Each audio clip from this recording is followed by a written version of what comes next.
आज पत्रकार परिषद घ्यायचं कारण म्हणजे हे सगळ्यांना जाणून घ्यायचं होतं आज आपली भूमिका काय आहे. भूमिका माझी स्पष्ट आहे. मी निवडणूक लढणार, माझं मर्डर झालं तरी निवडणूक लढणार आणि जिंकणार.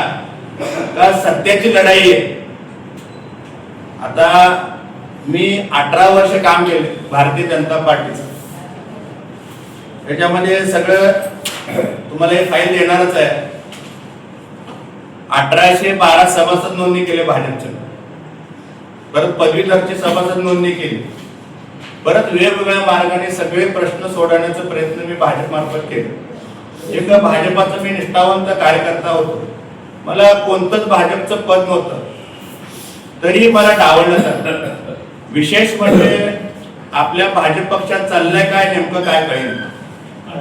मी भाजप पक्षात भाजप मार्फत व तसेच सुभाष देशमुख साहेब यांच्या मार्फत मी काम करत होतो. माझे जो नेता होते बापूसाहेब, ते खासदार होते, 3 टर्म आमदार होते आणि एकदा मंत्री होते. अशा भरगतच्या नेत्याच्या मार्गदर्शनाखाली मी काम करत होतो. या नेत्याने मला 2 महिन्या अगोदर आरक्षण पडल्यानंतर किंवा कळाल्यानंतर मला भर सभेमध्ये तिकीट फायनल केलं भाजपचं. पुरुषमधनं शीतल तू 22 मधनं थांब. त्यावेळेस एक 1100 ते 1200 लोक होते. मग त्या पद्धतीने मी कामाला लागलो. सगळं भाजप घराघरात पोहोचवण्याचा प्रयत्न केला. सगळं मी काम केलं आणि आयता एका रात्री येऊन आपलं कमळ चोरून दुसरे जण ते थांबण्याचा प्रयत्न करायला. हे माझ्यावर अन्याय व्हायला लागले. प्रत्येक ठिकाणी गेल्यावरती शीतल तुझं काय झालं हेच लोक विचारायला. पण माझी लोकांनी एक विनंती आहे, मी का मागं हटलो नाही. त्या लोकांनी मला परवाची 3 वाजेपर्यंत माघार घ्यायचं होतं. 100 वेळा मला फोन केले. मी का त्यांचा फोन उचललो नाही, काय नाही. माझी अजूनही वाटचाल भाजप सारखं आणि माझे सुभाष देशमुख साहेब काय म्हणतात त्या पद्धतीने वाटचाल अजूनही चालू आहे. मला लढायचं आहे, रडायचं नाही. आणि माझी जी लढाई आहे जनतेसाठी आहे. जनता जे ठरवेल ते आपण सगळेजण मान्य करू. आता परवा दिवशी मी काय केलं, कालची गोष्ट आहे. आता मला फुगा चिन्ह मिळाले. 9 नंबर माझं बटन आहे. माझी विनंती आहे की सगळ्या जनतेला आणि माझ्या कैकाडी बांधवांना एक विनंती आहे की माझ्यावर अन्याय झालाय आणि कैकाडी समाज माझ्या पाठीशी राहावं. आणि 13,700 मुस्लिम समाजाचं मतदान आहे. मी कोणता जाती धर्म मानत नाही, काय नाही. मुस्लिम समाजाने माझं अर्ध आयुष्य केलंय. मुस्लिम समाजाने मला पाठिंबा द्यावा. तसेच आपलं जैन समाजाचं मतदान 8,000 आहे. त्यांच्यावरही दरवेळेस अन्याय होते, काय काही गोष्टी घडतात. मी सगळं प्रत्येक गोष्टी धावपळ करतो. मी त्यांच्याशी 15 ते 20 वर्षांनी त्यांच्या संपर्कात आहे. ते जैन समाजाने माझ्या पाठीशी राहावं. आणि तसंच मोची समाजाची संख्या ही 4, 4.5, 5,000 आहे. तेही माझ्या पाठीशी राहावं. ही झाली माझी भूमिका. पण आता महत्वाचं सांगायचं म्हणजे आता एक तर माझं कमळ चोरून घेतले किसन जाधव आणि नागेश गायकवाडांनी.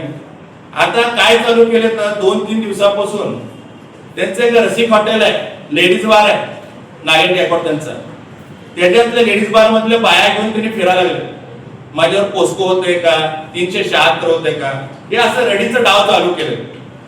आता काल आपल्याला तुमच्यासारखं एका सूत्रानुसार कळालं की MIDC ला माझ्यावरची 420 गुन्हा दाखल करायचा प्रयत्न केलाय किंवा गुन्हा दाखल झालाय. सदर प्रकरण कोर्टात आहे, त्याचा निकाल लागलेला आहे. आणि काही लोक त्यांनी अर्ज देते किंवा आम्ही बी अर्ज देतो, त्या जमिनीची खरेदी झालेली आहे, सातबारा झालेला आहे, मोजणी झालेली आहे, येणेकरून प्लॉट पाडलेला आहे, विक्री केलेला आहे. पण मला राजकीय द्वेषापोटी मला कुठं तर अडकावं, जेलात घालावं, यांनी धावपळ करून या निवडणुकीला. हे अडकावणीचं एकदम गलिच्छ राजकारण चालू आहे. एका महिलेला घेऊन केस 420 आणि काय तर अतिक्रमण केले असा विषय. ते विषय कोर्टात आहे आणि कोर्टात केस दोन्ही पार्टीला पोलीस स्टेशनने काय सांगितलं होतं 2 ते 3 वेळा. हे पत्र पण आहे की सदर प्रकरण दिवाणी स्वरूपाचे आहे, तुम्ही कोर्टात न्याय मागावे. अशी परिस्थिती असताना सुद्धा माझ्यावर काल गुन्हा दाखल केलाय. ठीक आहे, पकडू दे, जे कायदेशीर आहे कारवाई करू दे. दूध का दूध, पाणी का पाणी होत आहे. पण हे किती अतिशय गलिच्छ राजकारण सध्याला चालू आहे. असं काय आहे का पुरावा तुमच्या? आहे की आहे, पुरावा आहे. मी तुम्हाला वेळ आल्यावर तुम्हाला दाखवतो. आता आपण काय काय होईल घटना माहितीये का, सर्व पोलीस स्टेशनला तिने संगणमताने काय तर त्यांच्या पैशाच्या स्वरूपाने काही काम चालू आहे. मला डिपार्टमेंटचं कोणाचं नाव घ्यायचं नाही. डिपार्टमेंटच म्हणतंय की हे दिवाणी स्वरूपाचं हे आहे, तुम्हाला दाखवणार आहे, तुम्हाला देणार आहे, आणि डिपार्टमेंटच गुन्हा दाखल केलाय. मग काल माहिती घेतल्यास तर माझी बी काय कुठं ना कुठं ओळखीचे असणार करणार. काही लोक किसन जाधव, नागेश गायकवाड वगैरे या महिलाला पुढं करून काहीतरी केस वगैरे काल केले. तर आता मी तुमच्या लक्षात येईल ते काय डाउनलोड करीन अपलोड करीन असं परिस्थिती आहे. पण गुन्हा दाखल झालेला खरं आहे. आमच्या आमदार साहेबांनी सगळ्या लोकांना फोन केले, वरिष्ठांना वगैरे, काय असं होऊ नये, चुकीचं नाही, काय होईना काय नाही असं म्हणून तरी गुन्हा दाखल झालेला आहे. आणि हे विशेष महत्वाचं काय, दिवाणी कोर्टात केस चालू आहे आणि त्यांनाही पत्र दिलं होतं की हे दिवाणी कोर्टात दावा वगैरे चालू आहे, तुम्ही दिवाणी कोर्टात ना. मग एका ठिकाणी पोलीस स्टेशन म्हणताय दिवाणी कोर्टात दावा चालू आहे आणि गुन्हा दाखल कसं होतं. म्हणजे अतिशय गलिच्छ स्वरूपाचं राजकारण चालू आहे. फक्त केवळ माझ्यासाठी, मला हरवण्यासाठी, किंवा मी थांबू नये किंवा मी प्रचार करू नये. हे काय पद्धत आहे. जनता ठरवेल ना. माझी काही एकडी समाजाने बांधवांना एक विनंती आहे, तुम्हाला 25-30 वर्ष झाले माहित आहे, हे लोकच आपल्या समाजाला विरोध करतात, दमदाटी करतात, आपल्याला दाबायचा प्रयत्न करतात.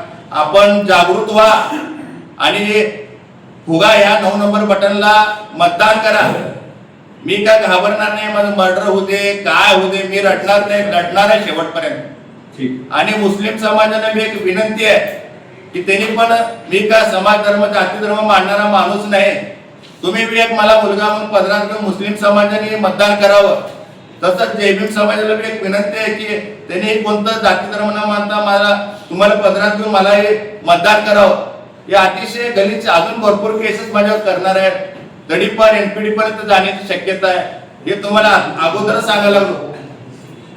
माझी एक विनंती आहे, हे सगळे जे काय इथं खालचं गलिच्छ राजकारण चालू आहे, मुख्यमंत्री साहेबांना, देवेंद्र फडणवीस साहेबांना तुम्ही माहिती पोच करावं, बावनकुळे साहेबांना पोच करावं, रवींद्र चव्हाण साहेबांना पोच करावं, पालकमंत्री साहेबांना पोच करावं. अतिशय गलिच्छ राजकारण, मला कधी पोलीस स्टेशन उचलू शकेल, कोणत्या खोट्या केस मध्ये अडकू शकेल, माझं जामीन होऊन देणार का नाही हे मला माहित नाही. मी झेलात राहू दे किंवा प्रचारात राहू दे, माझ्या जनताला प्रभाग बावीसच्या एकच विनंती आहे, मी लढणार आहे, रडणार नाही. मी झेलात गेलं तरी मी जनतेचं ताकद दाखवून मला निवडून हे मी एक विनंती करतो.